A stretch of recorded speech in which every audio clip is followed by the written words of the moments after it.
तो गाइस अब बढ़ते हैं एक्सआरपी की तरफ। हमारी एक्सआरपी की जो सपोर्ट थी वो जूं की तूं है 2.60। यहाँ पर एक्सआरपी ने हमें एक दफा 2.63 का लो दिया है। अगर आपने 2.63 को होल्ड कर लिया है यानी कि ग्रैब कर लिया था तो अब हमारा एग्जिट 2.75 होगा।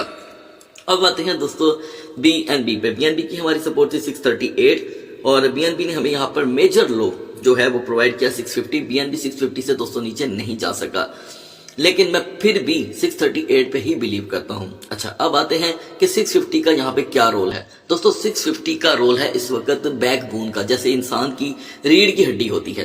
650 अगर बीएनबी यहाँ पर कंटिन्यू करता है तो हम 665 तक का हाई देख सकते हैं, 665। अब आते हैं सोलाना पे। सोलाना की हमारी सपोर्ट थी गाइस 168। सोलाना ने हमें मेजर लो एक ही यहाँ पर प्रोवाइड किया है 163 का 173 मैं रिपीट कर रहा हूँ 173 173। तो एग्जैक्टली जैसे बीएनबी की बैकबोन इस वक्त 650 है तो सोलाना की बैकबोन 170 बन गई है।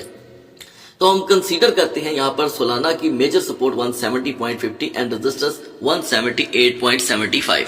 डोज कॉइन में दोस्तों हमारी ट्रेड एक मरतबा फिर से सक्सेसफुल रही। ठीक है, हमारी एंट्री जोन थी 0.2550 की। ओके, हमारी एंट्री हो चुकी है। आप देख रहे हैं डोज मुसलसल गिर रहा है।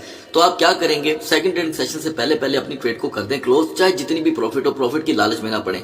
नेक्स्ट यहाँ पर इसकी सपोर्ट बन रही है 0.2510 की। ये 0.2510 को कंटिन्यू करता है, ठीक है, तो आपको आसानी से 0.2570 तक का हाई दे सकता है। अब आते हैं दोस्तों चेन लिंक पे।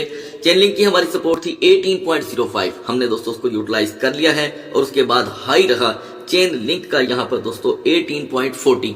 35 सेंट की ये ट्रेड थी और नेक्स्ट 12 और के लिए यहाँ पर चेन लिंक की जो एनर्जी है वो मुझे थोड़ी सी कम होती दिखाई दे रही है, लिहाजा इसकी यूटिलाइजेशन 17.80 से 18.35 के दरमियान रहेगी। सुई की दोस्तों हमारी प्रेडिक्शन मैक्सिमम 10 सेंट और पंप की थी जब हम मिडनाइट में 3.40 के ऊपर रोटेट हो रहे थे। तो सुई ने हमें यहाँ पर जो मैक्स हाई दिया है वो है 3.55 का। ठीक है, हमारी 10 सेंट की जो प्रेडिक्शन थी वो कामयाब रही और अभी भी सुई अपने अंदर एनर्जी शो कर रहा है। और यहाँ पर सुई के लिए जो बैकबोन का किरदार अदा कर रहा है लेवल वो है 3.50 का। दोस्तों 3.50 के ब्रेक होते ही सुई हमें 8 से 12 सेंट का लो प्रोवाइड कर सकता है। एलटीसी के लिए मैंने आपके साथ दोस्तों एक पोजीशन शेयर की थी 134 की। आपको याद होगा 3 सेशन एलटीसी पंप नहीं हुआ, गेनिंग लिस्ट में नहीं आया, लेकिन आज उसने वही हरकत की जो वो पिछले काफी दिन से कर रहा था।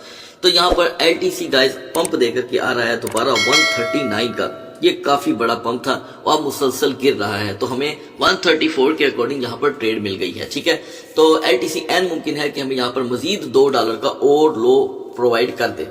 याद रखिएगा कि 139 के दोबारा पंप के लिए इसे 136 पे रेजिस्टेंस देनी होगी 45 मिनट की, जिसके आज की निस्बत चांस थोड़े से कम है क्योंकि ये मॉर्निंग में पंप दे चुका है। पोलका डॉट को हम इग्नोर कर देंगे दोस्तों, क्योंकि अभी रिसेंटली हमारे बहुत बड़ी कम्युनिटी की इसमें से हुई है एग्जिट। आज सुबह 5.09 का हाई रहा। पोटेंशियल पोलका डॉट में मुझे कोई ज्यादा दिखाई नहीं दे रही, अलबत्ता $5 को इसे सरवाइव करना ही होगा। अब आते हैं दोस्तों बीजीपी पे। बीजीपी का बहुत से व्यूअर का एग्जिट बाकी था जिनके पास 4.40 की बाइंग थी। आज बीजेपी ने मॉर्निंग में 4.72 का दोस्तों हाई दिया है। अब मेरे ख्याल से शायद किसी के पास कोई रिग्रेट नहीं रह गया। 32 सेंट की ये ट्रेड हमको मिल चुकी है। बीजेपी की यहाँ पर सपोर्ट स्टिल 4.25 से 4.35 होगी। नाउ यूनिस्वैप की हमारी सपोर्ट थी गाइस 8.95 की। ठीक है जी, और यहाँ पर यूनिस्वैप ने हमें जो लो प्रोवाइड किया है वो 9.22 का है। हम इसे यूटिलाइज नहीं कर सके। मार्केट के मौजूदा हालात के मुताबिक यूनिस्वैप आपको $9 का 9.059 का लो दे सकता है। बहुत से व्यूवर्स के सवाल थे कि उस्मान भाई प्लीज टाओ को एंटर कर लें, आप टाओ को क्यों डिस्कस नहीं कर रहे।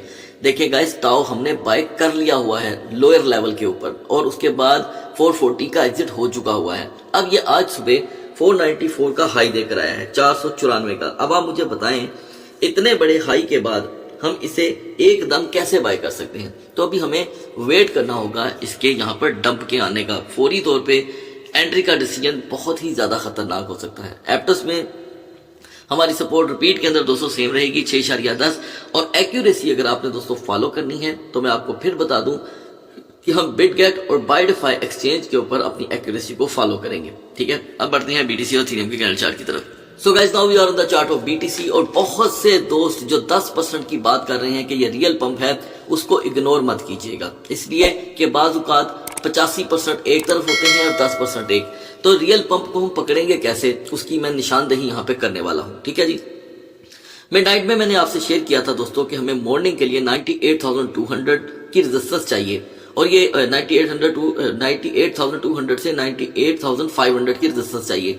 तो दोस्तों इत्तेफाक से मार्केट एक बार 98,666 तक गई है और उसके बाद मुसलसल यहीं पे खड़ी है। तो गाइज आज का सेशन तो बड़ा इंटरेस्टिंग होने वाला है। किस तरह मैं बताता हूँ। मार्केट 98,000 को जब तक प्रोटेक्ट रखेगी, पूरी इसकी प्रोटेक्शन करती रहेगी, मार्केट में जान जिंदा रहेगी। आप देखें आज की ये जो फुल डे कैंडल है, टॉप के ऊपर एक बिरिश कैंडल उसकी बन रही है, लेकिन उसकी वैल्यू कोई नहीं है क्योंकि वो बहुत वीक है। बिहाइंड द स्क्रीन सुबह के जो मॉर्निंग से पहले के 8 घंटे हैं और आपके जो 4 घंटे हैं वो मार्केट को स्टिल प्रोटेक्ट कर रहे हैं। तो दोस्तों हम 98,000 ये लिख लीजिएगा बेशक, 98,600 से 98,750 की इवनिंग की जो सेशन होगा उसका आगाज करते हैं तो मार्केट डेफिनेटली एक मरतबा फिर से 99,500 तक की स्ट्रेंथ रखती है। एंड मुमकिन है कि ये बाइंग प्रेशर इतना ज्यादा हो कि हम 1 लाख को क्रॉस कर दें, ठीक है जी।